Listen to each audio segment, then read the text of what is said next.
This is your news source evening bulletin for today, Thursday, the 27th day of February in the year 2025. I'm Gordon Mosley reporting, and here is what we're tracking tonight. With the U.S. government threatening visa sanctions against governments that use Cuba's overseas medical missions, Guyana's Vice President Barra Jagdeo today said it is imperative for leaders of CARICOM to jointly engage the U.S. on the implications of such sanctions. Earlier this week, the U.S. Secretary of State Marco Rubio announced that the U.S. government will bar visas to foreign government officials who, through their country, support and benefit from the Cuban medical program. Guyana has long benefited from the Cuban Medical Brigade and has been importing nurses and other medical professionals from Cuba to fill shortages in the public healthcare system. At a press conference today, Vice President Jagdeo said the issue is not unique to Guyana, but the U.S. government's new position has the potential to impact countries across the region. This is not a Guyana input. It is, I think, a regional issue. You know, Dennis, that almost every country in the region has not for the 1 year. It transcends administrations, political administrations, and a long period of history have had Cuban medical brigades in their country. So it is an issue that will affect every country in our region, every single country, not just in CARICOM, many other countries around the world. Vice President Jagdeo said the issue has already engaged the attention of CARICOM heads of government, who have acknowledged the importance of maintaining a healthy relationship with the Trump administration. There was an agreement to engage the Trump administration on a number of issues because we felt that President Trump should see the regions not through the eyes of third party, but through directly get views from the leaders of the region. He also said the U.S. Secretary of State has been in communication with a number of leaders across CARICOM, including with President Irfan Ali. He said Guyana would be part of the regional approach to the U.S. administration either directly through the U.S. State Department or the White House. The Vice President also said countries within the region, including Guyana, have benefited from the Cuban Medical Brigade and continue to benefit. Now, you know that the Cuban presence, a medical presence, in the Caribbean has been there for a very, very long time and has transcended several U.S. administrations. The Cuban medical presence in the region has had some positive impact on healthcare delivery across the region. Mr. Jagdeo said the regional leaders, when engaging the U.S. government, would use the opportunity to discuss other issues arising from various new policies being implemented by the U.S. government, especially in the areas of trade and commerce and immigration and deportations. The Donald Trump administration has accused Cuba of profiting from the forced labor of its workers, stating that the Cuban regime's abusive and coercive labor practices are well documented. The U.S. State Department has said Cuba's labor export programs, which include the medical missions, enrich the Cuban regime, and in the case of Cuba's overseas medical missions, deprive ordinary Cubans of the medical care they desperately need in their home country. More news coming up in just a moment. It all starts with one. Maybe it's one look, you know the one, or one touch, even one word. It can start with one step, or one promise, one thrill, one first time, one deep breath, one leap of faith, one day to remember, or one night to forget. One moment, so many stories that make up one crazy, average, everyday, fabulous life. We get one life, just one. Make your move. It all starts with one.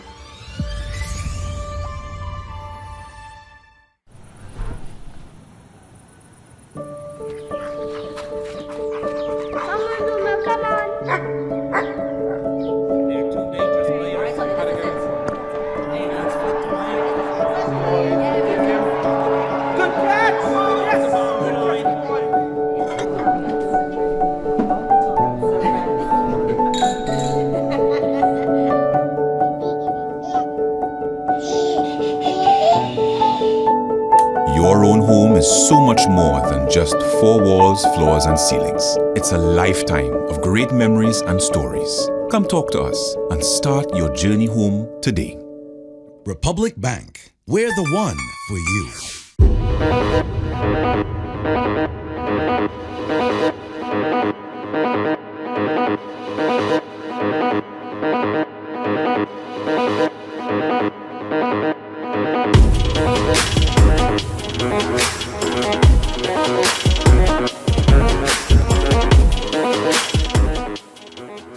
Citizens, please be reminded that the Ministry of Housing and Water does not sell land or housing units through any third-party arrangements or accept payments through any mobile money platforms. All our allocations are done at our Brickdam Georgetown Lane office, any of our regional offices, or at any scheduled Dream Realized event. A message from the Ministry of Housing and Water, Central Housing and Planning Authority. Mobile One is more than oil. It's many oils. It transforms at the molecular level. When cold, it's thicker than honey. When hot, it's thinner than water. Mobile One adapts and readapts to last longer. 16,000 kilometers between oil changes. That's your engine evolved. Sol Guyana is the authorized distributor of mobile lubricants.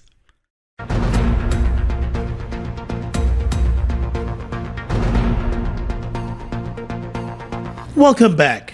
Longtime firebrand member of the People's National Congress Reform, Vanessa Kissoon, has tendered her resignation from the party, citing personal reasons. Speaking briefly with News Source this afternoon, Ms. Kissoon said she would not make any comment at this time on that resignation. She also stated that she does not have any plans to join any other political party. Oh, well, that is true. I did tender my resignation. Is there a reason behind the resignation? At this point, Mr. Mosley, I would want to leave it at that there. I will, once I think necessary, make a public thing on it. But at this moment, I would prefer to just leave it as there for now. There will be no joining of no other party, Mr. Mosley. Kissoon currently sits on the Linden Mayor and Town Council as a constituency councillor representing a Partnership for National Unity, the APNU. The PNC is the largest party in the APNU. News Source understands that Kissoon's resignation might have been triggered by an incident last week when she received a hostile welcome from some party supporters during a visit to the PNC's Congress Place headquarters for an event. She said she would not comment on that issue either. It was Kissoon's first return to Congress Place since she made sexual harassment accusations against party leader Aubrey Norton. The allegations were denied by Mr. Norton, and the planned probe by elders of the party never materialized. The allegations were made by Kissoon in the run-up to the last PNC Reform Congress and elections last year, as Mr. Norton was seeking re-election.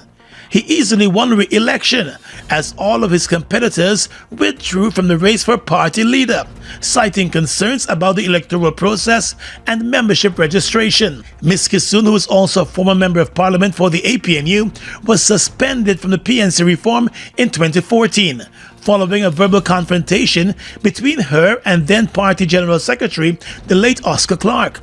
That suspension remained in place until 2021, when it was overturned by the Central Executive Committee of the PNC, following a motion that was presented by party member Gary Best and seconded by Aubrey Norton. Let's tell you now that Vice President Bharat Jagdeo today poured cold water on a plan by the Georgetown City Council for properties in the city to be re-evaluated for the purpose of adjusting the rates and taxes being paid on those properties. At a press conference this afternoon at his Freedom House headquarters, Mr. Jagdeo said the government will not lend any support to the City Council's re-evaluation plan. The last adjustment to the city's rates and taxes was done back in 2017. The People's Progressive Party will not support this. So I'm making it clear that we will not approve any revaluation exercise for properties in the city or in any other part of the country for that matter. So if they have approached the Ministry of Finance to have that done, then the answer will be no. And I urge people not to pay bribes to individuals in the city council who may try to extort them. Vice President Jack Dio said there are already complaints from the religious community that they have received demand notices that show an increase in rates and taxes. Mr. Jack Dio also rejected the city council's campaign, encouraging residents of the city to settle their outstanding rates and taxes with the council. So first of all, why would you want to do a revaluation of properties in Georgetown in this year? We have made it very clear that there will be no revaluation of any property, which means higher taxes for people in Georgetown or any other part of the country. Earlier this week, Georgetown Mayor Alfred Mentor threatened property owners that legal action will be mounted against them if outstanding rates and taxes are not paid. He said the council is open to putting payment plans in place to accommodate those with large amounts owed. The mayor has explained that more than 45% of property owners in Georgetown are delinquent in paying up their rates and taxes to the Georgetown City Council, and that problem is affecting the city's revenue stream. The city of Georgetown over the past few years has been expanding rapidly, with massive buildings, including hotels and office complexes, being erected. In many instances, businesses have been purchasing private homes and other smaller properties to build large commercial entities. Tonight, police investigators are probing a tragic accident that took place along the Eccles dump site access road on the east bank of the Marara this morning, and claimed the lives of 39-year-old Shane Tyndall and his 35-year-old wife, Shabika Gordon. At the time of the accident, the car was being driven by the husband, and according to the police, it appeared as though he was driving at a fast rate when he lost control of the vehicle. The car, which was owned by the wife, reportedly slammed into the concrete edge of the road and flipped several times along the roadway, eventually ending up in a nearby trench and submerging. A number of persons who witnessed the accident rushed to the scene and summoned the services of an excavator that was being used on a nearby project to get the car out. Both the husband and wife were pinned in the vehicle and were eventually taken out in an unconscious state. Emergency services were summoned, but the couple was pronounced dead at the scene. The bodies have since been transferred to a city morgue. News source understands that the wife worked with a waste management company and was heading to the dump site at Eccles on a visit when the accident occurred. The couple lived in the East Rheinveld community in Georgetown. The traffic department of the Guyana police force continues to encourage drivers and other road users to be cautious on the country's roadways. Guyana has recorded several road accident deaths since the start of this year.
Your own home is so much more than just four walls, floors, and ceilings. It's a lifetime of great memories and stories. Come talk to us and start your journey home today.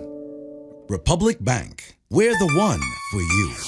Ready to up your game? Ready to up your game? Win big with over 60 epic prizes. A brand new PS5, Nintendo Switch, iPhone 16 Pro Max, Apple smartwatch, and the hottest earbuds from Apple and Samsung. Plus, we are giving away thousands in phone credit and a whole year supply of Buster or Turbo Energy drink. Here's how. Buy any Buster or Turbo Energy drink, find the code starting with BB and enter online or on WhatsApp. Visit us on Facebook or Instagram at Turbo_Caribbean or Buster Guyana for all the details. Don't just play. Up your game with Buster and Turbo Energy. Health Matters to report now. The Ministry of Health today commenced the process of updating the Health Multi-Hazard Emergency Management Plan. The last plan, which was initiated in 2017, has since expired. The plan is intended to improve the country's response to disasters or emergencies with the aim of minimizing the impact on the nation. Minister of Health Dr. Frank Anthony said when the 2017 Multi-Hazard Emergency Management Plan was initiated back in 2017, it did not take into account a global pandemic such as the COVID-19 pandemic, and Guyana was caught unprepared. When that plan was developed in 2017, we weren't thinking about COVID because that happened in 2019. And we saw in 2019, 2020, 2021, how unprepared we were as a country to respond to a disease. According to the health minister, the infectious diseases hospital at the time lacked critical equipment and human resources, adding that while the country recorded its first COVID-19 case on the 11th of March 2020, it is possible that there were other undetected cases. Minister Anthony said it is therefore important to address the gaps within the existing plan to effectively respond to emergencies and disasters, including building the country's capacity through the acquisition of testing and other equipment and human resource development. We don't want to find ourselves in terms of future outbreaks, future disease, in the same position. Since the COVID-19 pandemic, the Health Ministry has been conducting annual assessments to determine its state of preparedness. Dr. Anthony said the country has not been able to assess diseases among the animal population and their ability to infect humans. Citing the US, for example, he said the avian flu, also known as the bird flu, has affected cows and has transitioned to humans, particularly farmers or persons who consume raw cow milk in affected areas. He said Guyana must pay attention to those diseases and put systems in place to prevent and or treat them. Justice Winston Anderson has been selected as the next president of the Caribbean Court of Justice. He replaces outgoing President Justice Adrian Saunders, who will officially retire from office in July. A notice on the CCJ's website noted that Justice Anderson is a citizen of both Jamaica and Barbados. In listing his qualifications, the notice explained that Justice Anderson, who has been sitting at the CCJ for a number of years, obtained his Bachelor's of Law in 1983 from the University of the West Indies, before proceeding on the Commonwealth and Chevening scholarships to Cambridge University in England in 1984 and graduated in 1988 with a doctorate in philosophy majoring in international and environmental law. In 1988, he was called to the Bar of England and Wales as a barrister of the Society of Lincoln's Inn and was called to the Bar of Barbados in 1989. Justice Anderson rejoined the UWI faculty as a lecturer in 1988 and remained there until 2003. During his tenure, he served as the Deputy Dean, head of the Teaching Department of Law, and UWI Senior Lecturer in Law. In 2010, Justice Anderson was sworn in as a judge of the Caribbean Court of Justice, and he remains very active in the fields of judicial education and judicial reform.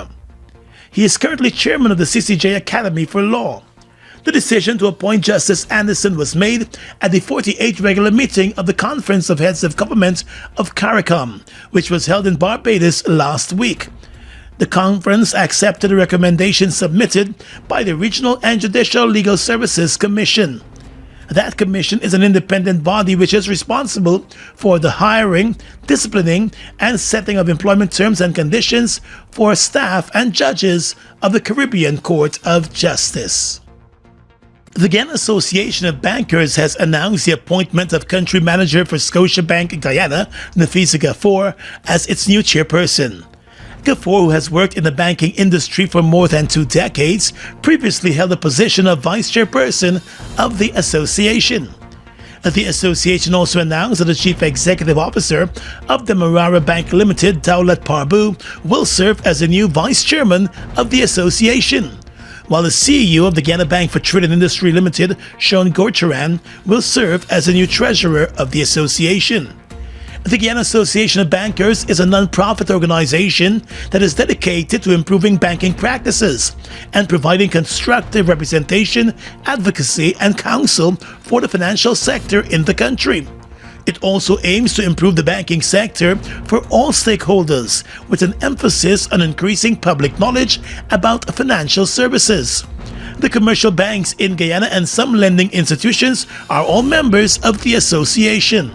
There are 11 member organizations that make up the Guyana Association of Bankers. It all starts with one. Maybe it's one look, you know the one, or one touch, even one word. I can start with one step, or one promise, one thrill, one first time, one deep breath, one leap of faith, one day to remember, or one night to forget. One moment, so many stories that make up one crazy, average, everyday, fabulous life. We get one life, just one. Make your move. It all starts with one.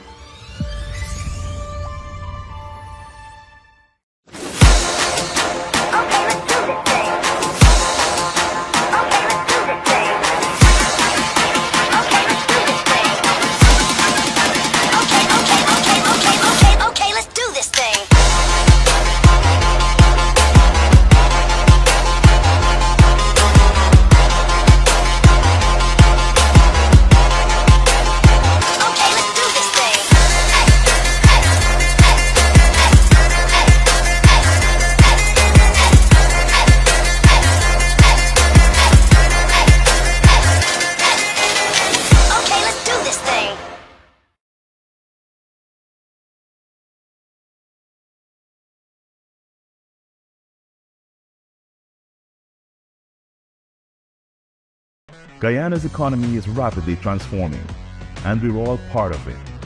Guyana is at the forefront of this development by providing reliable and efficient energy and supporting community development from the very core. 100% of Guyana's profit goes back to building schools, roads, and other important infrastructure that connects our cities and towns, providing fuel to domestic, marine, industrial, and aerial transportation. Guyana has now repositioned itself as a market leader in the petroleum industry, building a better future for all of us.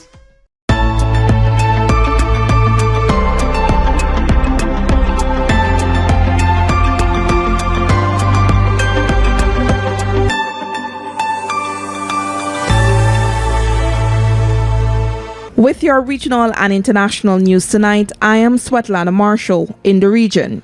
Lawyers for migrants from around the world who were deported from the United States and moved to a remote jungle camp in Panama in recent weeks say they have been unable to communicate with their clients since they arrived there. Some 112 deported migrants are being held in an immigration center deep in the dense jungle that separates Panama from Colombia, according to Panamanian authorities. Their future is uncertain as they wait to see if they will be granted asylum in Panama or elsewhere. A lawyer with the American Civil Liberties Union said individuals, including families, are being sent to Panama without any screening for asylum and despite not having any connection to Panama. In recent weeks, the U.S. has deported some 300 people to Panama, including people from China, India, Iran, Pakistan, Turkey, and Vietnam. These flights are part of the Trump administration's efforts to sidestep the fact that some countries refuse U.S. deportation flights due to strained diplomatic relations or other reasons. Cora Richardson Hodge, an attorney at law, was set to be sworn in today as the first female premier of Anguilla. Richardson Hodge's Anguilla United Front romped to a convincing victory, winning 8 of the 11 seats following Wednesday's general elections. Outgoing Premier Dr. Ellis Webster increased his margin in District 1, but most of the candidates of his Anguilla Progressive Movement lost grounds. The AUF won 4 of the 7 district seats and all 4 of the island-wide contests. In Anguilla, voters have 5 votes, 1 for their district candidates and 4 others, which is tallied for all the districts. The AUF made a clean sweep of the 4 at-large seats, with the biggest winner of the night being Kyle Hodge. It was the second term for Hodge, who had won as a rookie 5 years ago with the APM, but he left the government midterm in a protest against its tax policies. Hodge appeared to ride on a cross-party appeal to be the night's biggest winners. He crossed the threshold of over 4,000 island-wide votes, meaning a third of everyone who voted cast a ballot for him. This sets him up to be a major player in the new administration. And finally tonight, international news. Donald Trump said he planned to hit goods from China with a new 10% tariff, the latest salvo in the U.S. president's steadily escalating trade fights. Imports from China already face taxes at the border of at least 10% after a Trump tariff order that went into effect earlier this month. Trump also said he intended to move forward with a threatened 25% tax on imports from Canada and Mexico, which is set to come into effect on March 4. The U.S. president had previously announced the 25% levies, but suspended the measures at the last moment after the countries agreed to increase border security funding and talk further on how to combat drug trafficking. Officials from Mexico and Canada are in Washington this week as they try to head off the tariffs. Trump's threats against the two countries have caused widespread alarm as the North American economy is closely connected after decades of operating under a free market agreement. And that's your News Source Evening Bulletin for tonight. I'm Swatlana Marshall, wishing you a blessed evening.